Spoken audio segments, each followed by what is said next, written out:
Horace Cooper is a senior fellow at the National Center for Public Policy Research and chairman of the Project 21 National Advisory Board.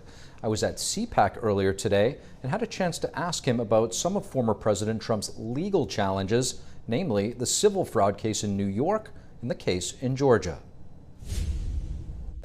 Horace Cooper, thank you so much for joining us. Always a pleasure. Do you see a situation where Attorney General Letitia James, as she said, could potentially seize Trump's assets and buildings if he does not come up with that large amount of money? One of the things that Donald Trump demonstrated during the trial was all of the loans that he got, he paid back. The banks were happy with it, and at least one of them said, and if we were given the opportunity to do it again, we will. He's going to easily be able to get a bond that is going to allow him to satisfy the monetary requirements.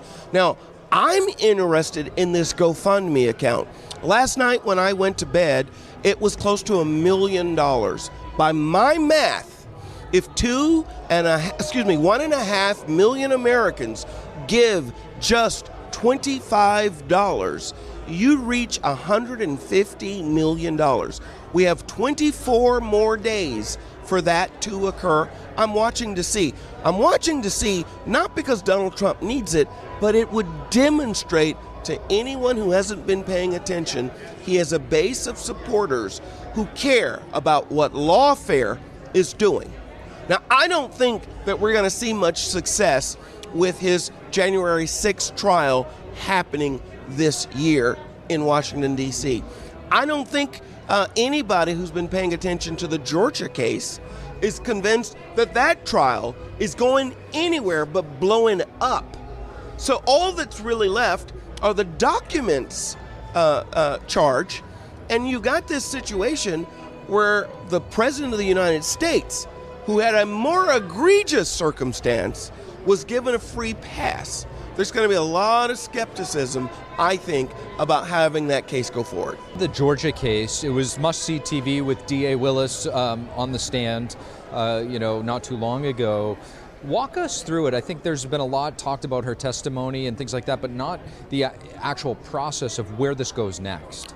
Now, there is a prosecution council that the state of Georgia created.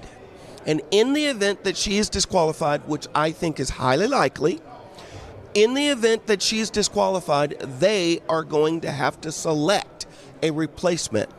In the state of Georgia, the entire state doesn't fund prosecutions. The counties do.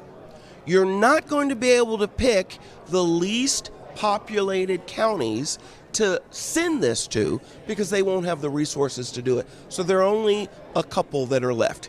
There are two big issues that play into the disqualification. Her testimony was not credible. The special prosecutor, Nathan Wade's testimony was not credible. When you have two not credible witnesses, all you can count is the alternative. Miss Yeardy, a witness who testified that she understood that they had lied about the length and time and duration of their relationship. But here are the two factors that count. He, Mr. Wade, in 2022 and in December of 2023, lied under oath about whether or not he had had any other relationships since his marriage ended. And they were able to get him to admit during this hearing last week that, in fact, he had not been truthful.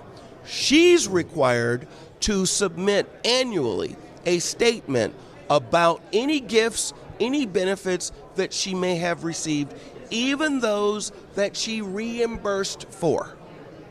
She put down 0. When she was asked under oath, she explained that she thought that since they were doing halvesies, splitting costs, that negated her responsibility. But that's not what the statement requires. Georgia just simply asks you, it doesn't say it's illegal.